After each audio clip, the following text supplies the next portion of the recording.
Okay, today we're going to start at Boy Rami Bar Chama. And it's on Samach Chesamid Beis. And let's see, it's 5, 10, 15, about 17 lines from the bottom.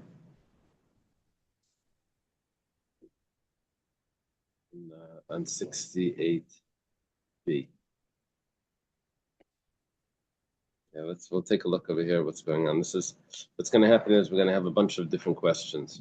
Rami Bar Chama is going to start, and in each question there could be more than one question. But some of them could be a little bit complex. We'll see. Okay. We thank Hashem that you're able to learn Torah every day. It's supposed to be learning. We should have the base of English immediately. I have just one thing that's not clear. I'm going to use your when we get to it. Okay, so it starts like this. After we said the mnemonic Seder Hanatza Gole Pil, that's the questions of Rami Bar Chama. That's the simon for that. So then then the Gemara starts. By Rami Bar Chama. Rami Bar Chama asks his first question. So we learned in the Mishnah that the Omer permits the new grain to be eaten. Shtei Alechem permits the new grain to be brought as an offering in the temple. Right? You can use the new grain in the temple. So what happens if the Shtei Alechem, can the Shtei Alechem permit the new grain out of order to be offered in the temple? So the Gemara explains, Hechidami, what's the case? You're going this arinu bein oimer l'Shtei Alechem v'cholaf alay Shtei Alechem. My. So normally the case would be where the grain was growing during the winter. Came the time for the oimer, which is the spring, which is Pesach. Pesach passes, the oimer is brought, and then the Shtei Alechem is brought. So this grain passed through the oimer and the Shtei Alechem, and now it's permitted to be offered on the altar, on the mizbeach. Let's say that's not what happened. Let's say it was planted not in the winter. It was planted in the spring, after the oimer. And then, after it was planted, it had already crossed over, this grain already crossed over the time when the Shtei Alechem was brought. Then you waited an entire year, and it passes over the time when the oimer is brought. Is it now eligible to be brought on the mizbeach because this grain already had a Shtei Alechem that passed over it and an oimer that passed over it? Follow? Oh, thank you.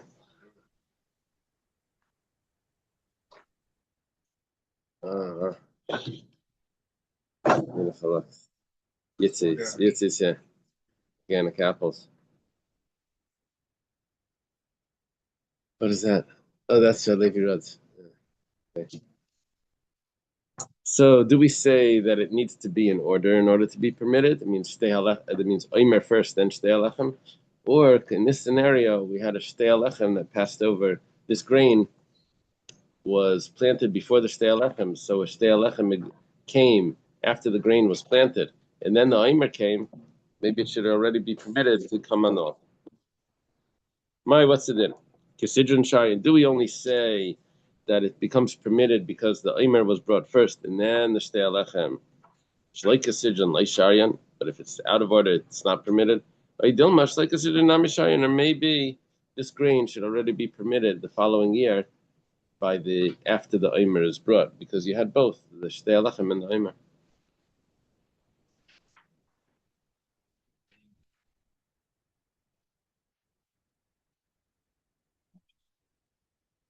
What do you mean? What else is there other than the new grain?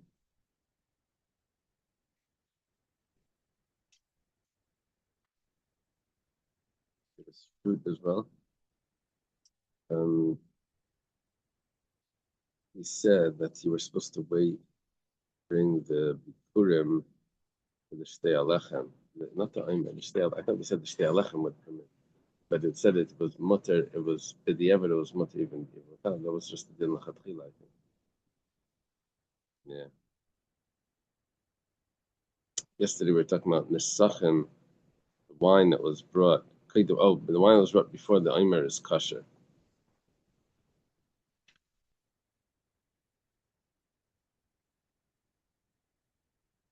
Okay. So, Amar Rava, Amar Rabba. Rabba says, Tashima, I can get you an answer. Quotes this brisa. What's the pasuk? This is supposed to be an answer for us. It gets slightly complex, but let's take a look. It says, V'mtaker minchas bikurim. Pasuk says, this was last week's parsha, I think. If you bring the first offering, the bikurim offering, but now the bikurim is referred to fruits, but over here it means just the first offering. And that was referring to the new grain that was it's talking about the new grain that was brought, which is the oimer, which is brought on the second day of Pesach, which is brought from barley, according to the way we understand it. From what is it brought? Minasairim, from the barley. Now, if you take a look at the text, it doesn't say it's from barley. Atay minasairim, you say it's barley. Maybe it's actually from wheat. Pasuk just says that you have to toast it. How do you know it's barley?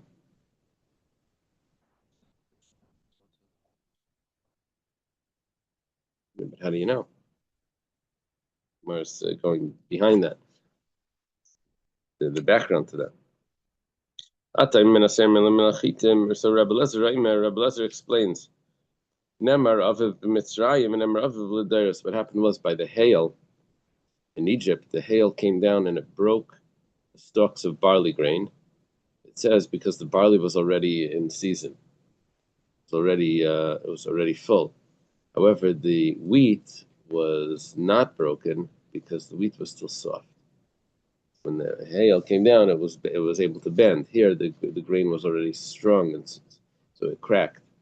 So that's why that's what it says. So when it says over there the barley, it says ki hasa'ira aviv, because the sa'ira was already aviv. What does the word aviv mean? It means young, but it means it was already in existence. And then it says aviv l'dairis, and also says aviv, the word aviv, which we translate as spring, for future generations. So, which means that the aimer, it says the word aviv when it's discussing the carbon aimer. Mitzrayim sa'irim, just like when it uses the word aviv in Egypt by the plague of hail, right? So it uses the word aviv, and we know it's talking about barley. Also the aviv that it speaks about for future generations, which is referring to the carbon aimer, is also referring to barley. So we have a word like a gzera shava that teaches us that it's going to be barley. Rabbi Kiva says, we find that there's an individual has an obligatory offering from wheat and he has an obligatory offering from barley. In the tzibur, we also find that the congregation has obligatory offering from wheat and an obligatory offering from barley. So what's the individual's offering from wheat and barley? So his obligatory offering would be if he committed one of those sins and he has to bring a carbon oil of yerid. For example, he swore falsely, denied money, or he contaminated the temple, so he has to bring obligatory offering from wheat. If he doesn't have the means to bring the actual sacrifice, right? It was a carbon oil of yerid. Or if sliding scale, we called it. Or if what's the barley one? Would be the saita, has to bring the barley. Now let's go to the community. The community has obligatory offering from wheat. Which one was that? The alechem. What's the obligatory offering from barley? It's the oimer. And if you're going to say that the oimer comes from wheat,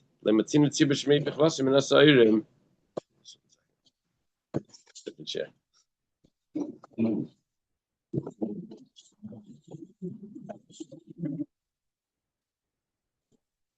Okay. So throw that chair away. That was talking to me. Throw it away. So, and if you say that the Omer is brought from the wheat, so then the whole thing doesn't start. You don't have a community offering that comes from barley.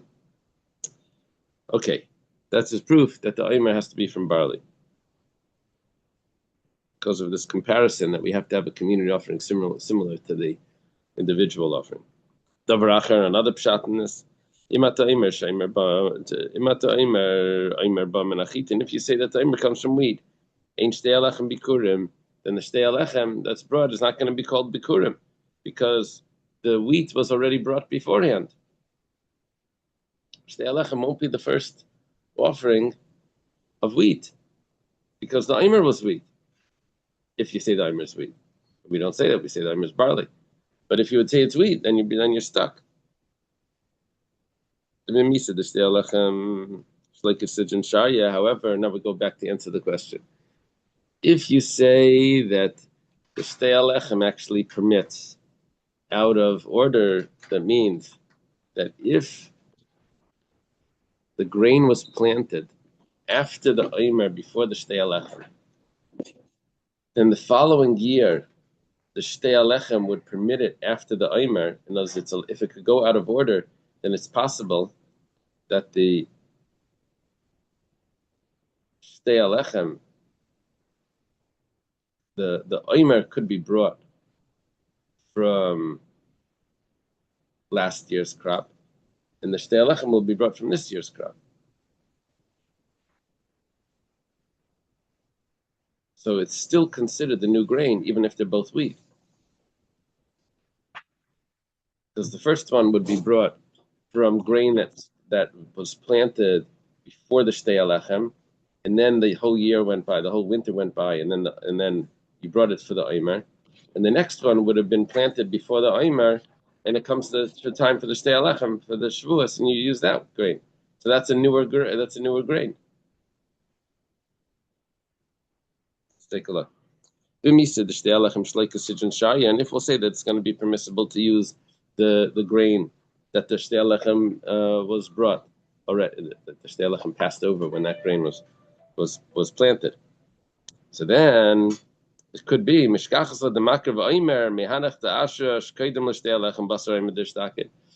could be that the Omer was brought from grain that was planted in between the Omer and the shtei alechem from last year, which means planted during Sfira. The shtei alechem mehanach ta'asher kedem leimer dahashta. The hashata, probably, or maybe the hashta. I'm not sure. Hashata means this year. Hashta means now. So it's interesting. The word's so similar. The shtei alechem is being brought from the newer grain. It was planted before the Omer this year. In other words, the grain that was in order. First the Omer, then the shtei alechem. And you bring it from the shtei alechem from the new grain. Ubasar shtei alechem der staked, and it was after last year's shtei alechem. So basically, the proof that the shtei alechem, the proof that the Omer needs to be barley is because otherwise the shtei alechem won't be from the new grain, because you already had the new grain, the new wheat already by the Omer. The shtei alechem, what's new about the shtei alechem? That falls off if you say that the shtei alechem permits when it's not in order. Because we can say that the Omer was brought from last year's crop that the shtei alechem passed by, right? Because it already had a shtei alechem, so that means it's last year's because it had a shtei alechem. And the shtei alechem is brought from this year's crop, which didn't have a shtei alechem that passed over. It only had the Omer that passed, because it was planted at a different time. Therefore, because we didn't have any option, we're going to have to say the Omer is barley. But according to this, we have an option. We could say the Omer is wheat. Gemara says, Misabres, Bikurim, Lepeira Kamrinan. When we say it's the first, are we referring to that it's the new grain, the Mizbeach Kamrinan? We're not saying it's the new grain. We're saying it's new on the altar. It's the first time that this year that grain was brought to the temple. It doesn't have to do with the new grain. It has nothing to do with that. We're making up this whole thing about the new grain being brought. It has to do with just grain, but the temple itself having the new grain. Here we have the hashata. And now the Mizbeach is eating grain from this year. So I guess what the Gemara is saying, and I have to look this up again, pass me here, that we didn't have any mincha being brought in between the Omer and the Shtei Alechem. But the new year began Chodesh Hazel Lachem, so that was Chodesh, that basis. Then why are you jumping all the way to the Omer? You had Korbanos before that.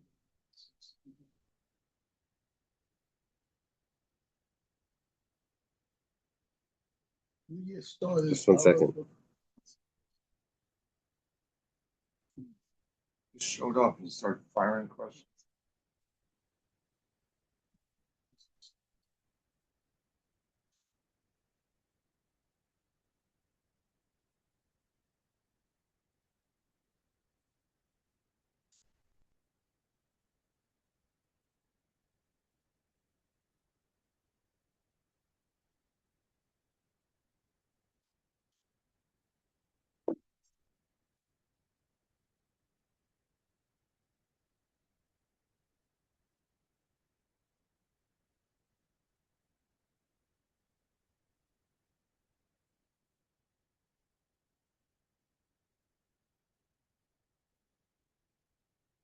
I think what the Gemara means is like this, that the Omer permits the new grain to be eaten regardless of if there was a Shtei Alechem, if it was planted before the Shtei Alechem, or if it was planted after the Shtei Alechem. The Omer permits the new grain to be eaten.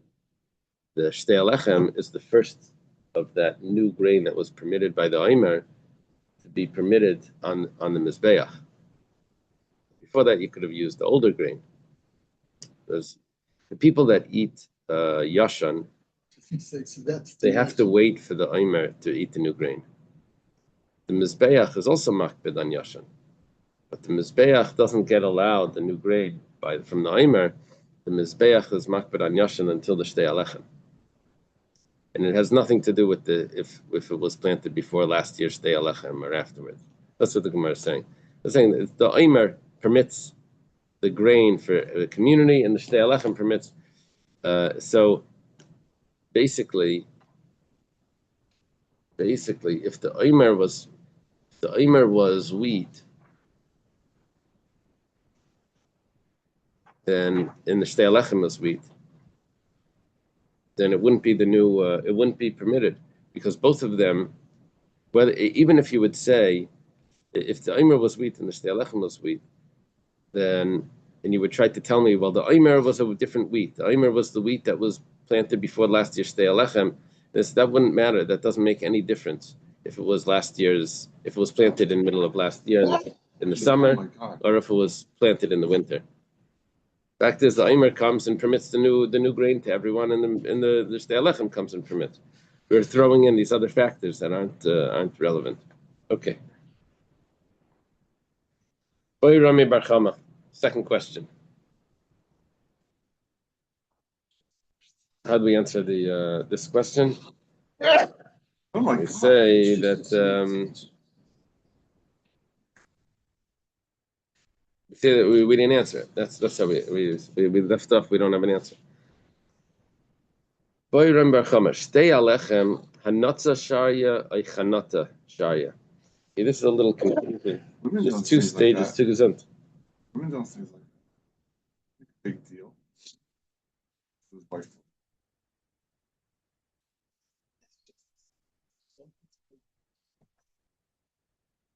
I'd be allergic to denim. I'm allergic to it. So over here,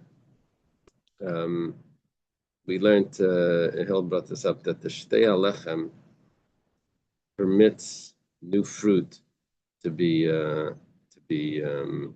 used. So in other words, the wine that's being used on the altar was supposed to be the new wine was only permitted after the Shtei Alechem. Now, with the Eved, we said it was fine, but lechatchila you waited for the Shtei Alechem to use the new grapes. So here the Gemara asks, when you bring the Shtei Alechem, and the Shtei Alechem is now going to permit the grapes, right? Hanotza Sharia, what part of the development of the grape would the Shtei Alechem permit? So in other words, you have vines there, but what's considered the new crop? What's considered that it's going to be permitting? Is it the budding where they have the flower? Oi, chanata. Or maybe maybe it needs to be already the beginning of the, not just the flower, but it needs to be the beginning of the budding of where the new where you already see the fruit. There's different interpretations over here, but let's take it like that. Which one is it? So in other words, if it's too early, then the Shtei Alechem didn't permit that one because that started to develop later. The Gemara says, "My hanatza, my chanata." What is hanatza and chanata? Ilema hanatza de peri, bechanata de per. We're talking about that it's the blossom and then it's the development of the fruit. Hashta shosha shaya hanata bechanata mibai. We already say that it's permitted when the plant takes root in the ground. That's already considered a plant. Now you're worried about the budding and the flowering. It's already it's for sure it's going to permit it. The Shtei Alechem. We're not talking about when the fruit is coming out. We're talking about when the leaf is coming out. Is the leaf considered like, you see, when you're dealing with grain, it takes root. When you're dealing with something that grows on a vine or on a tree, the vine was there already. When do we say that that's considered like it takes root? When is the new crop? So we're saying which part of the development of the new leaf is considered like the taking root of the grain. Yeah, get what's going on over here. You put seeds in the ground. It takes a little bit for the seeds to take root. Once the seeds take root, then when you bring the oimer or the Shtei Alechem, that permits that grain that hasn't developed at all yet. It's just the seed that took root in the ground. But that already permits it. So we're saying, so what's your shaila over here about the budding or the flowering? Of course, it's permitted. So no. We're asking about the new leaves is shows you on the new crops. The leaves come in before the fruit. So we're comparing the new leaf to the taking root of grain. Maybe. I wouldn't know. Yeah. Yeah, but now we need the new crop. What's the new crop? So we're saying that not the budding of the fruit, but the budding of the leaf, the development of the leaf. I'm not sure what the two stages are on the leaf, though.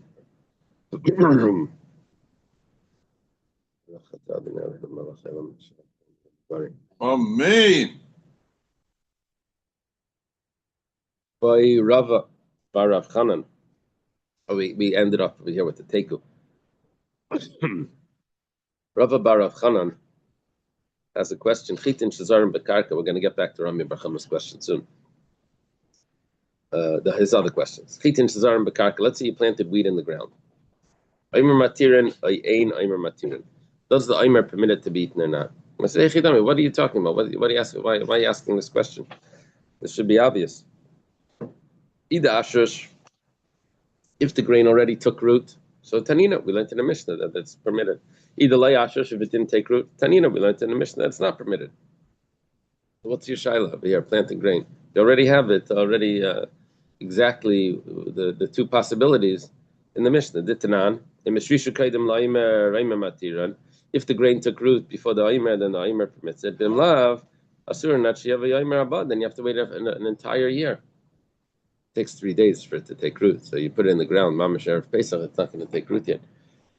Wait 3 days. It's an interesting discussion on Shabbos. If someone plants a seed on Shabbos, when does he violate the prohibition of planting? Is it when he puts it in the ground, or is it when it takes root? The nafkamina would be that if it's when it takes root, then you put it on the ground on Shabbos, but really the violation will only take effect if it stays in the ground for 3 days. So he could go after Shabbos and take it out, and he won't be violating it because it never took root. The action, it's not going to take root on Shabbos, but the planting was on Shabbos. But if it takes root, then that would be a violation. So you have this like a little delay. Most of the malachas, you don't have any delay between the action and the result of the malacha. You know, you cut it, you harvest, you cut. So you cut, you have the harvest right when you cut. There's no, it's not like, oh, it happens later.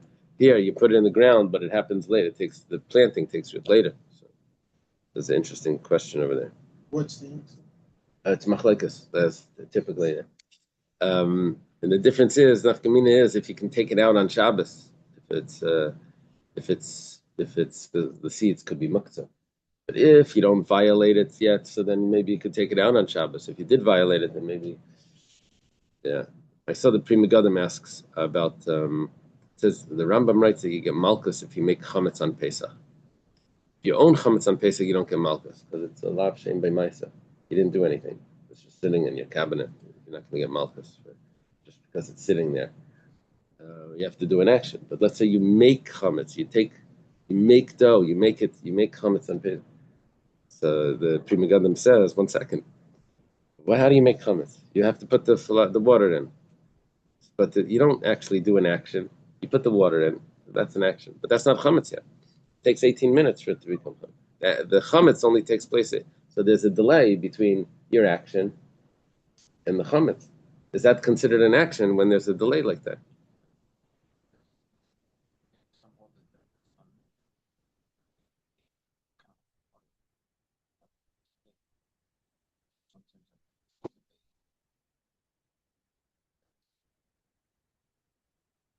So someone holds that the delay isn't. Anyway, the Pri Megadim says there's no shaila that the delay is prohibited. I mean, that you get malchus for that. He says he has a bunch of proofs for it. Yeah. Okay. So back on track over here. So we're saying it was planted. What's the shaila? If it's planted before, if it took root before, then good. It took root before. If it didn't take root before, then it doesn't. It says leitzricha the chatzdinu. Bizarino. Chatzdino means you harvested it and then you put it back in the ground. Kaidem laimer. Vasa aimer chalaf alayo. And now the aimer passed by. Become mibayele. Ma'ol and akute yamechel minaya. Am I allowed to eat from this? Man deshadi bekadi damer sharino. What's the shaila? This is this year's crop. The aimer came. It's perfect. But what's the problem? Let's say you put it into a jug. You could eat it, right? You're storing the grain in a jug, and now you brought the aimer. It's all set to go. The aimer comes. It permits it.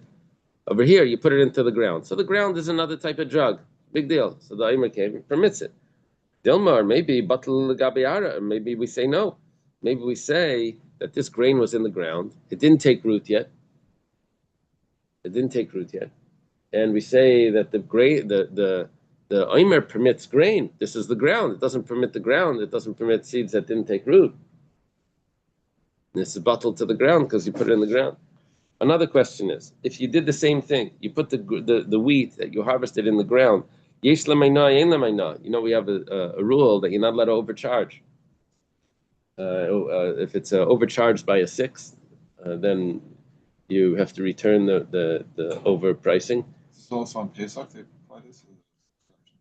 No, in Pesach you're allowed to overcharge. Or meant. Remember that lady saying, $60 a pound, why is it so cheap? Oh, it's last year's. Remember that there was this lady that. So now it's in the ground. So if there's overcharging, then the sale could be bottled, right? If it's overpriced. So, but the only exception to that is if it's property. You can overcharge on property and the sale's not bottled. So if karkois, ein einal karkois. So hechidami, what's the story over here? Ilay madam leishadai by shita vasasadi vam leishad balachamish. Let's say a person said he wants to buy property that was planted in it 6 core of wheat. Witnesses come and say he didn't put in 6 core; he only put in 5 core. The Gemara says, really? That's a shaila. That's not a shaila. Amarava kol davar shemida shemishkol shemini. I feel approximately no chayzer. Anything that's measured and you're actually getting the wrong amount, so then that's always aina. If you buy an acre and they give you half an acre and you say aina karkais, there's no such thing as overcharging. No, that's all wrong. That's the measurements are off. Anything that's the measurements are off, is always going to be, the mekach is going to be batal. The shaila over here is when the pricing. Ella, rather the case would be damalei shadabay kedabayla, throw in enough grain. Also and they said the witnesses come and say he didn't put in enough grain. Question is, yesh lam ayna the commander shadabay kadidami. Do we say that this is considered overcharging because it's as if it's put into a jug? Do we say that it's bottled to the ground, and then if it's bottled to the ground, then einay nala karkais? It's not so clear. We've just switched over here.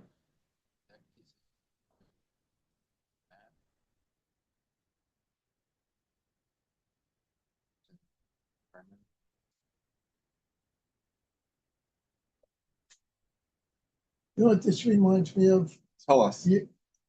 Years ago, when you used to go by in Davie, west of Hollywood, that you had all this empty land with the cows on it and the bulls and this and that.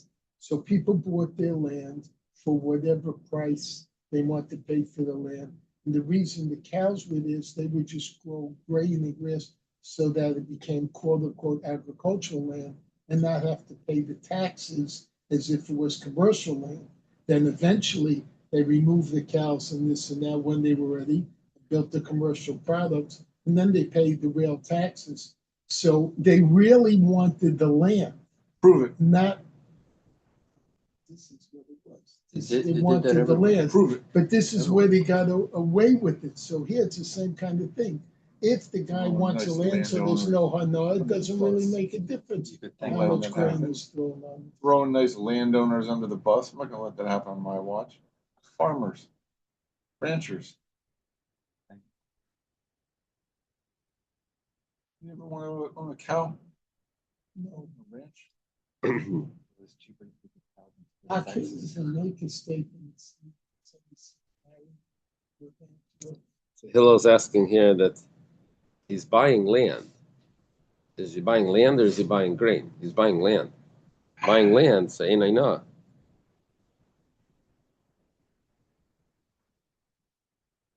Let me see the comments in that.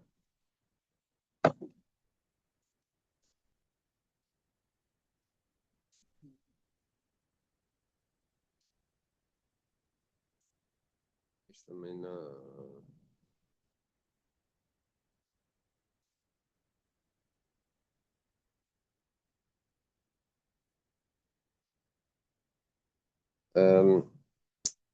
a sufficient amount, unlike a specific amount, is a matter of judgment, which is not uncommon for people to err. Therefore, it's subject to the law of Ainah. All right. However, but what's he buying? Is he buying the property? Is he buying the grain?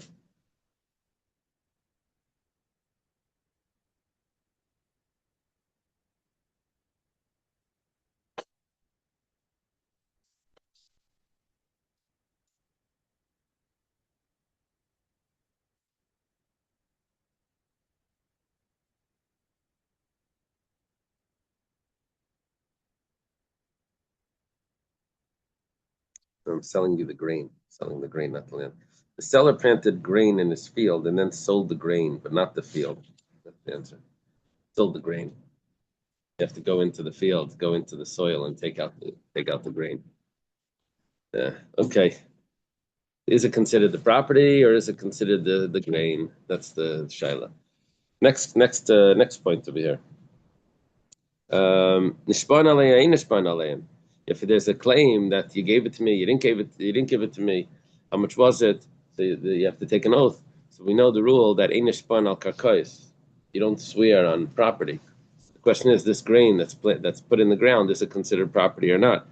Is it kedushadim bekadidam? Is it considered put into a jug?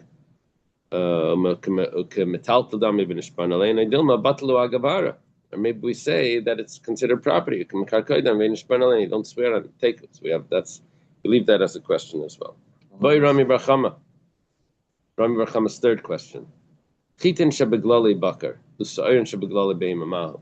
not so appetizing. But if you have grain Oh, that comes through that you find in the dung of the animal, or it's wheat in the cattle, or it's barley in the smaller animals, I guess, all over you. or the other animal livestock. Okay. The Gemara says, "Lemai, what are you concerned about? Does ilim litimuye? Are you asking if this litimuye to masaychlin? Are you asking if this grain is considered food? Could it become tamei just like food becomes tamei? Tanina, we have a mishnah. Chitin shabarei bakur sayim shabgal behem achishav aleim lachila. If you consider them food, ein metame to masaychlin, then if you thought for them to be food, then they don't become tamei. However, liktan lachila, but if you actually went and you collected them, you pulled them out. So then, metamit masechin, then they will be. So in other words, the thought over here won't do it, but the collecting of it will do it. Will make it into food. So we have a mishnah that says, "What's your shaila?" Ela lemenachos. Our question is if you're allowed to use it for the carbon mincha. That's pshita delay. That's obvious. Would you offer this to your governor? Of course, you can't offer this to Hashem. This is it's disgusting. Leitricha denaktinu v'zarinu. We're talking about where you took it out. You took the grain out, and then you planted it. Now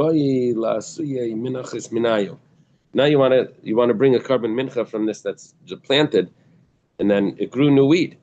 What's going to be the din?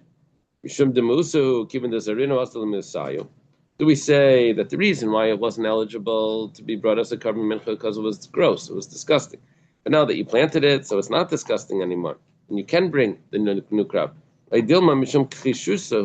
Or maybe the problem was because it got weak because it went through the digestive system of the animal, and then v'ashtanami kachusha. Now also it's not considered strong wheat, and you shouldn't be allowed to bring it either. Teku, we leave this as a question. Take a look at the last question. This we had in the Gemara Baba Basra. Bayrami Bar Chama. Let's see, there was an elephant that swallowed a basket. There's kvifa mitzvahs, right? The Talmud Chacham, right? Over there. By Rav Ada Barava. Remember? There was a question over there with Baba Basra. Someone came to town and wanted to sell his grain. They said, let's see. They said they wanted to sell his produce. They said, let's see if he should sell first. He said, Talmud Chacham, we can let him sell before everyone else. So they were going to ask him a question. They asked him this question. The elephant swallows a basket, a wicker basket, and it comes out the other side intact. Mahu, what's the din? The Gemara says, Lamai, what's the shaila? Should we say that it used to be tamei, now that it gets swallowed, the basket was tamei, now that it gets swallowed, it's not going to be tamei anymore because it's not considered a keli? Because, so the Gemara says, Tanina, we have a mishnah, Kala kelim yodin de tamasa machshava, ve'inayla mitamasa and ela b'shini maisa. The only way that you can change it from being a keli is when you do an action. But since it came out intact, so it doesn't become tahar. You didn't put it in the mikveh, and the elephant is in the mikveh. So leitzricha de bala hutzin b'shavdinu krifa mitzvahs. We're talking about different. Then you swallow the raw material, and then afterwards you made it into a basket. Question is, mi havi ikol v'havalei klei golem klei avdama ve'mekabel tuma. Do we say that this is considered like a vessel that's made out of manure that is not mekabel tuma? It's like a stone vessel or a types of vessels that vessel that's made out of clay that's not put in the kiln. It's just considered a clay vessel. It's like similar to what kids make when they're making sandcastles. So if you make it just out of mud, but not dried in the sun, not dried and not put into the furnace, so it doesn't become earthenware. So those are not considered vessels. It's not mekabel tumah. So maybe the same thing over here. Even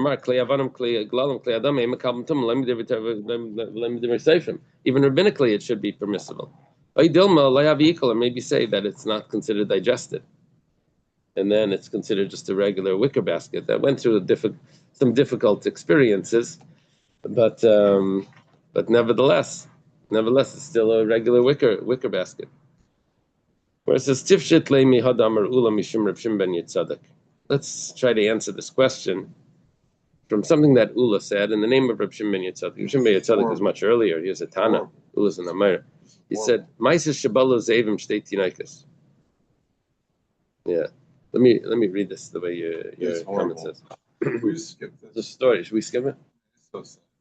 Story that wolves swallowed two infants, the Iver Yardin. The bodies were later excreted by the wolves.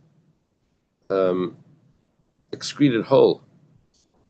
The matter came in front of the sages. Betira Sabasa said that usually a human corpse transmits tumah, but over here it doesn't.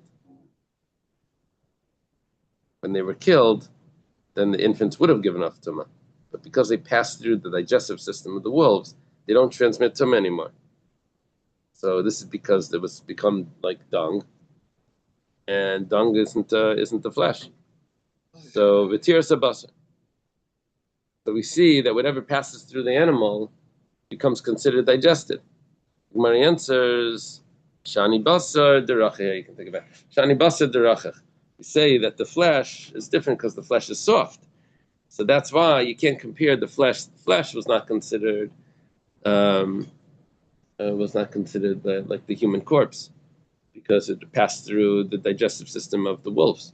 But this wicker basket that passed through the digestive system of the elephant, the stalks of the that are being used, the reeds that are being used are much stronger. If they came out alive. Doesn't say that. No. If they came alive, then they're not tummy because they're alive. So it's not It's only- tummy just because they went in. No, they're not. They're not tummy because they should have been tummy because they were killed, and a corpse gives off tummy. But is it considered digested? Is it considered still the body when after it's gone through the digestive system?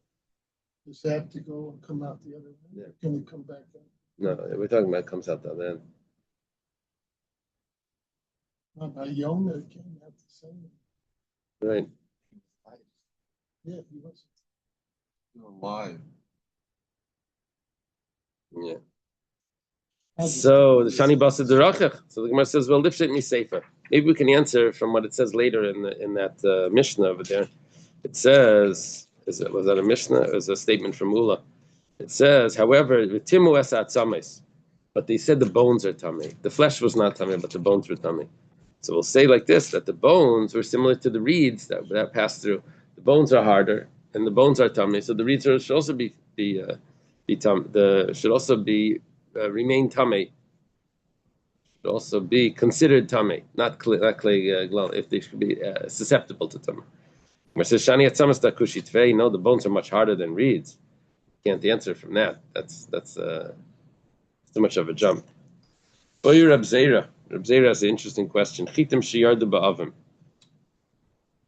Talking now, this is probably like a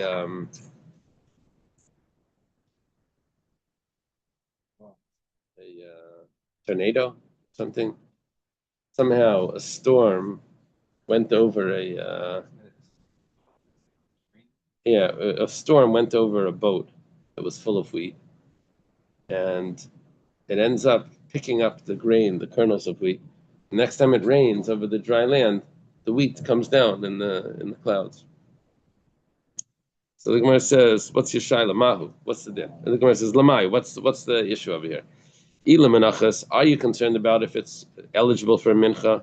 Amaylai, what's the problem? What's the shaila? Ella l'shtei alech. Question is for shtei alech amai. It says it has to come from your land.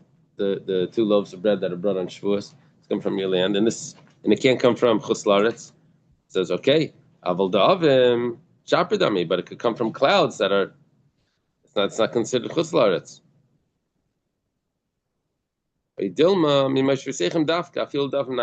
it means no, it has to grow from the ground. And here it's coming from the clouds.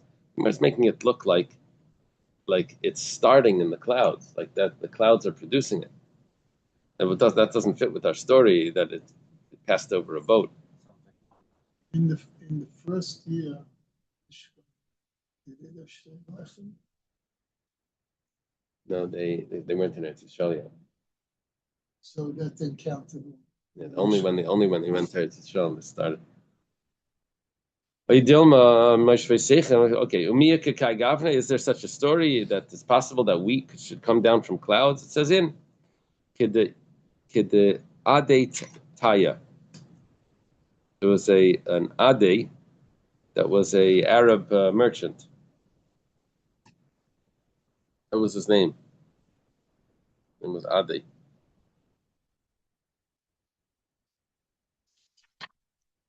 He was a merchant, and the Chisale Rum Kizba Chite Betlasa Parsi. He had that it fell down from him from the clouds a tefach of wheat I believe him. that spread over 3 parsais. How'd that happen? With this guy also. Incredible source. Fake news. AI. How'd that happen? How do you have so much? Must have been like the tornadoes. They pick up the like all types of stuff and they drop it somewhere. No? Sharks in the water. Okay, next question.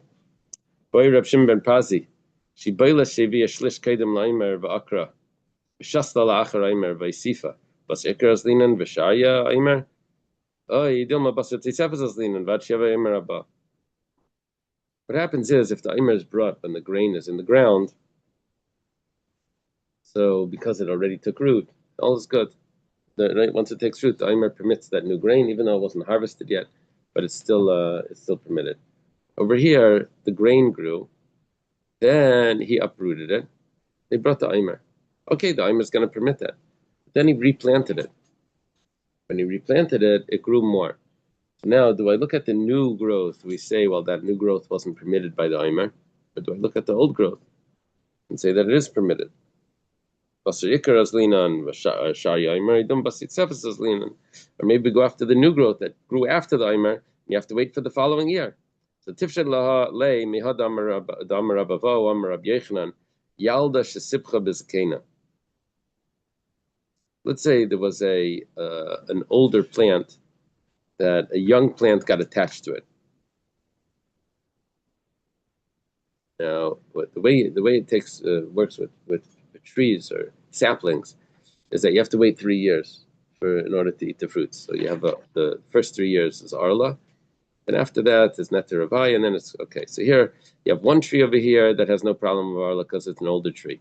Then you attach the sapling to it, and uba peiris. And on the sapling that you attach to this older plant, there's fruits in it. Bilu haisif b'masayim, it's aser.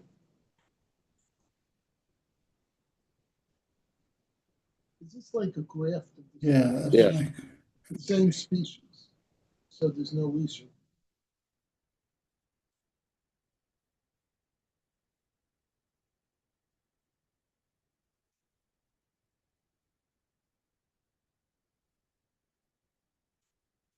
I see your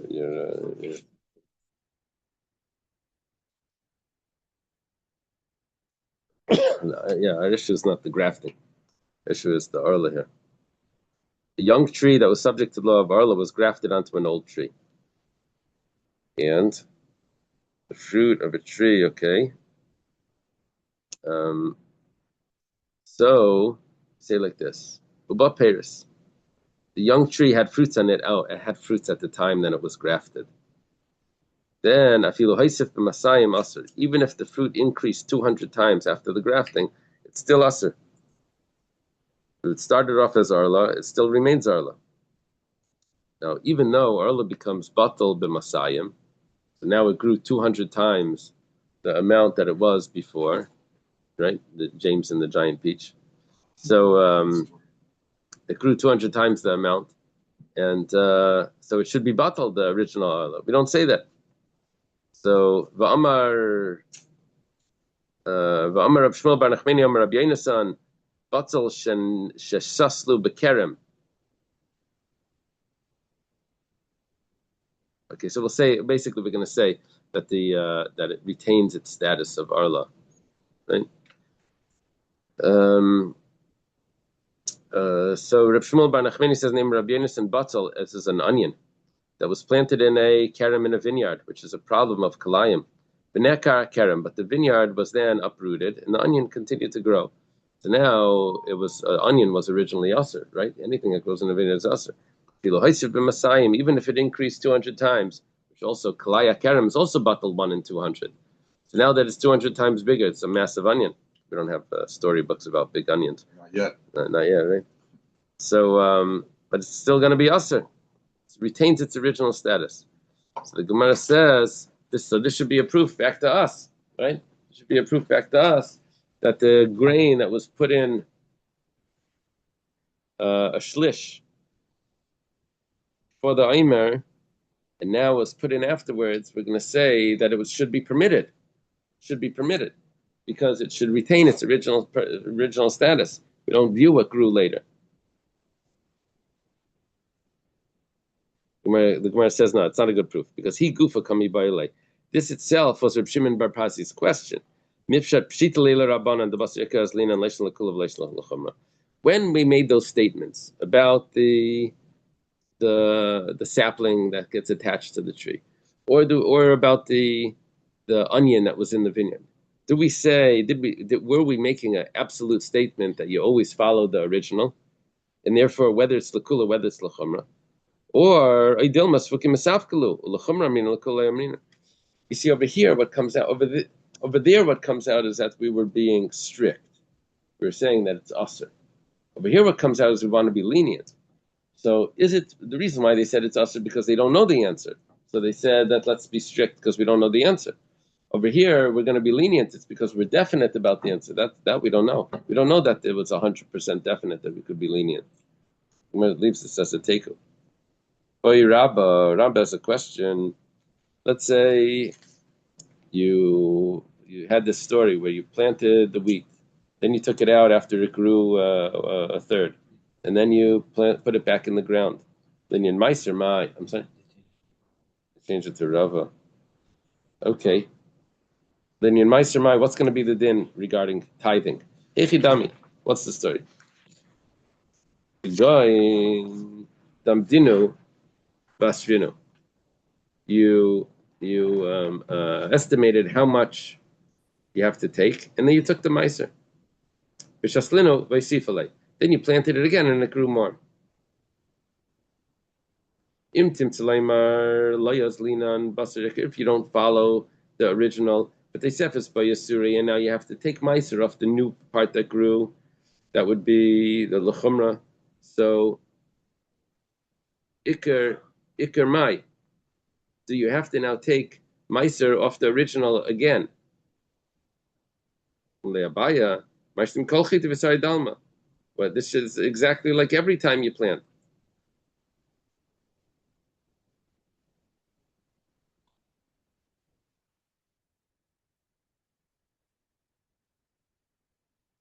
Let's take a look at what the Rabba says back.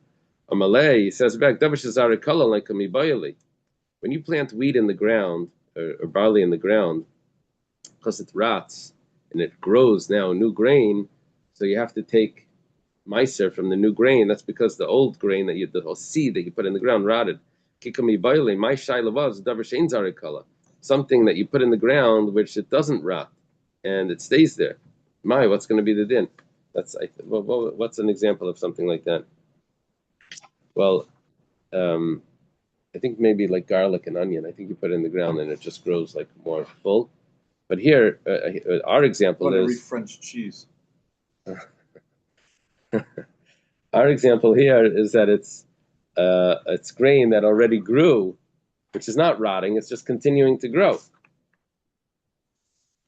So the Gemara says, "Tifshet le'miyah damar Yitzchak am Rabbi Yechon litra batzel shetiknei." If you have a liter of onions that you already took meiser, v'zari and you put it in the ground, misasa lefikula, you have to take a brand new meiser from everything, even what you put in the ground. Okay, so have a good day. So, to be an answer for us as well, you have to retake meiser. Gemara says Hasam Hainus Riyasi. Achalav Hainus Riyasi. Over there, that's the way you always plant it. So that's the typical way of doing it. So that's why you have to take Meiser. But over here, this is not the typical way.